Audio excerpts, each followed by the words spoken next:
وہ مزید بولتی کہ چاقو سے سیدھا اس کے دل کے مقام پر پوری شدت سے پیوست کر دیا تھا اور ساکت سی سرد ہوپ سے سرخ پڑی تھی. وہ ساکت سی ہوپ سے سرد پڑی تھی. وہ ہچکی لبوں سے نکلی. پل میں پورا وجود پسینے میں نہا گیا تھا. یہ کیا نہیں, یہ تو مجھ پر واہ کرتا تو میں بچ دیتا, لیکن تو نے میری بیوی کے سر پر گن رکھی, اس کے کلائی کو اپنے غلیظ ہاتھوں سے چھوا تھا. پھر تیرے زندہ رہنے کا کوئی بھی جواز نہیں تھا. تعبیر کی چیخ نکلی تھی. اس وقت بے خونی وحشی درندہ لگا تھا. قاتل, قتل, تم نے قتل کر دیا. میں نہیں رہوں گی, میں تمہارے ساتھ نہیں جاؤں گی. وہ قدم پیچھے لیتے ہوئے بڑبڑایا تھی. وہ تعبیر کی جانب بڑا تھا جو کہ خوف سے پیچھے جا رہی تھی. دور ہو, تم نے مار دیا, تم نے میری بات نہیں مانی. تعبیر کی نظر اس کی شرٹ پر گئی جہاں پر خون کے چھینٹے تھے. میں نے آپ کو کہا تھا نا کہ آپ گھر میں بیٹھ جائیں, لیکن آپ نے بات نہیں مانی. اور اس آدمی نے اس دوران 3 بار آپ پر گندی نظر ڈالی تھی, جو میں چوتھی بار برداشت نہیں کر سکتا تھا. صرف آپ کے حیا سے میں نے اس آدمی کو نہایت ہی آسان موت دیا, ورنہ نوفل یزدان کی درندگی آپ کی آنکھوں سے نیند چرا لیتی. وہ کان کے قریب گرایا تھا. اسے ساتھی سے بازو میں دبوچ لیا, جو بری طرح سے کانپی حواس کھوتی رہے تھے. چھوڑو مجھے, قاتل ہو تم, چھوڑو. چھوٹ کے خیال سے اس نے تعبیر کے منہ پر ہاتھ جمایا تھا اور اسے گود میں بامشکل سنبھالتے ہوئے گاڑی کی طرف آیا. اسے گاڑی کی پچھلی سیٹ پر بٹھاتا ہوا جھکا تھا. ماں باپ کی آواز نہیں آنی چاہیے. اس نے تعبیر کی بکھری لٹوں کو سوار میں نرمی سے کہا تھا. کہیں آنسو ٹوٹ کر گال پر بکھرے, جنہیں اس نے نرمی سے صاف کر کے دروازہ باندھ دیا تھا.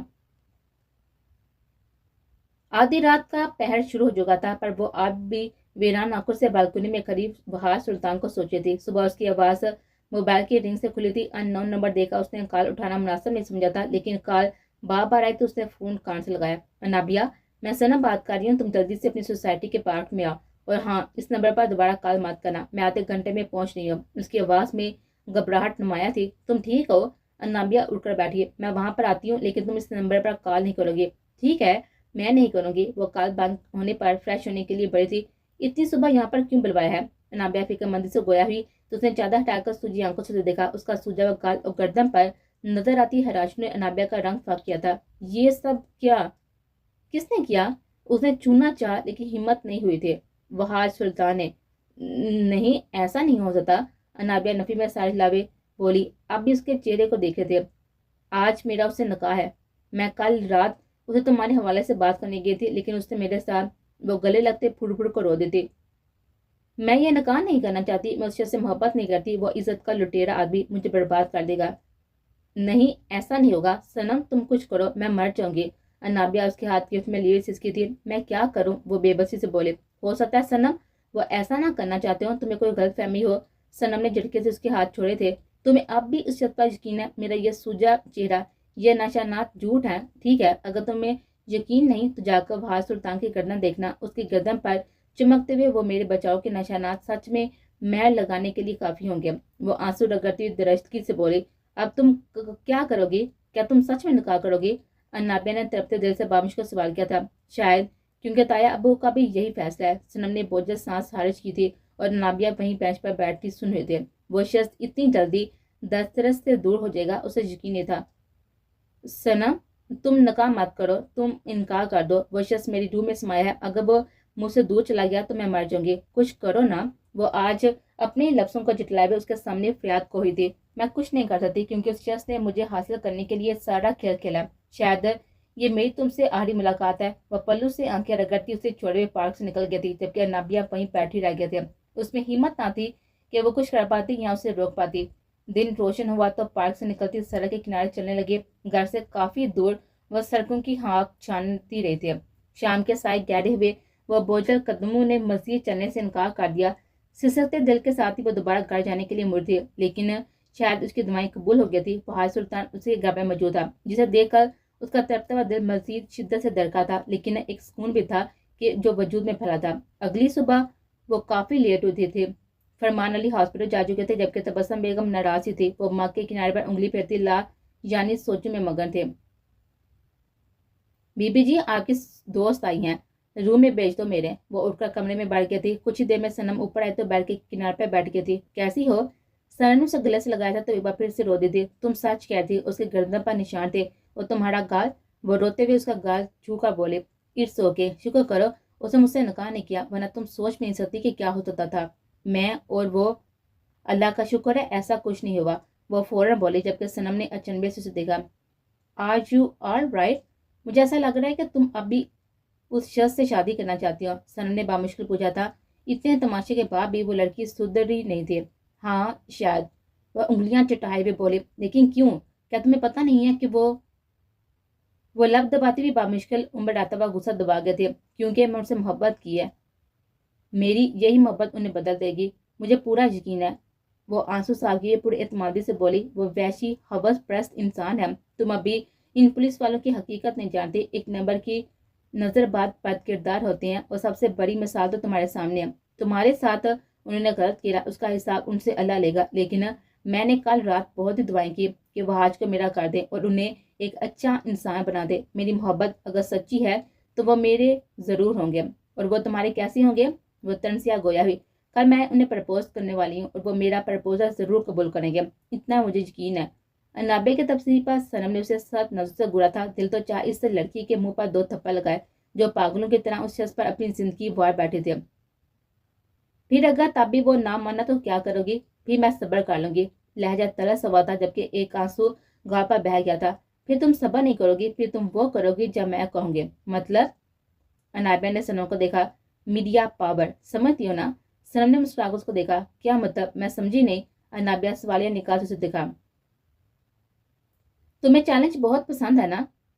تمہیں چیلنجز بہت پسند ہے نا؟ سنم نے اس کے دماغ سے کھیلنا چاہتا۔ ہاں مجھے اچھا لگتے ہیں چیلنجز قبول کرنا اور پھر جیتنا، وہ خوش دلی سے بولی۔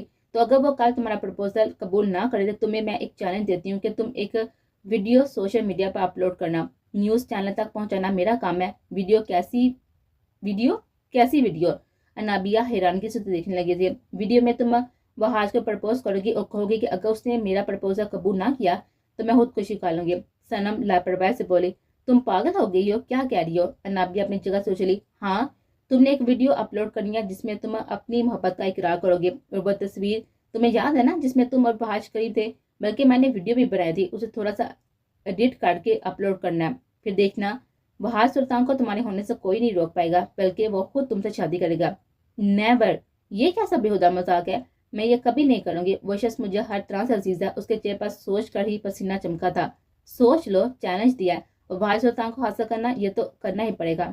سنم اس کے چہرے کو دیکھے ہوئے اسے اکسایا تھا، نہیں سنم، بحاج کی عزت کا معاملہ ہے، میں یہ سب نہیں کر سکتی۔ اوہ کم مان، کون سی عزت ہے وہ جو دوسروں کو برباد کرنے پر آتا ہے؟ سنم کا تیز لہجہ اس کے بامشکل برداشت کیا تھا، جاؤ یہاں سے، میں ایسا ہرگز نہیں کروں گی، یہ غلط طریقہ ہے، تم مجھے اپنے گھر سے نکال رہی ہو؟ سنم جھٹکے سے کھڑی تھی، آئی ایم سوری، ایسا کوئی مقصد نہیں تھا، لیکن تم بھی بحاج کی طرح ہی نکلی خود غرض، اس نے بھی مجھے میری پکار کو رد کیا، تم نے بھی، حالانکہ تمہاری وجہ سے میں نے اپنی عزت خطرے میں ڈالی تھی، شاید میں ہی غلط تھی۔ وہ آنسو رگڑتی ہوئی باہر کی جانب بڑھی جبکہ انابیہ نے اسے بازو سے تھاما تھا۔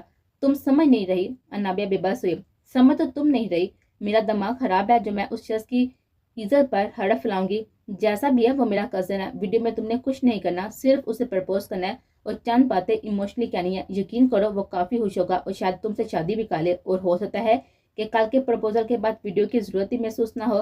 سنم ٹھہرے ہوئے لہجے میں بول رہی تو انابیہ نے بھی بوجھل سانس خارج کیا، مجھے لگا تم چاہتی تھی کہ میں اس پر الزام لگاؤں۔ نہیں، تمہیں میں ایسے لگتی ہوں؟ سنم چنچلائی تھی، اچھا آئی ایم سوری، میں روڈ ہو گئی تھی، لیکن کل تم میری ہیلپ کرو گی؟ انابیہ نے اسے گلے لگایا تھا، تمہاری ہر طرح سے ہیلپ کروں گی، لیکن مجھے اس شخص کے سامنے آنے کا کبھی نہ کہنا، میں اپنا زام ہڑے نہیں کرنا چاہتی، تمہارا نام اب کبھی نہیں آئے گا۔ وہ ہاتھ دبائے ہوئے بولی جبکہ سنم اس کے گلے لگ چکی تھے۔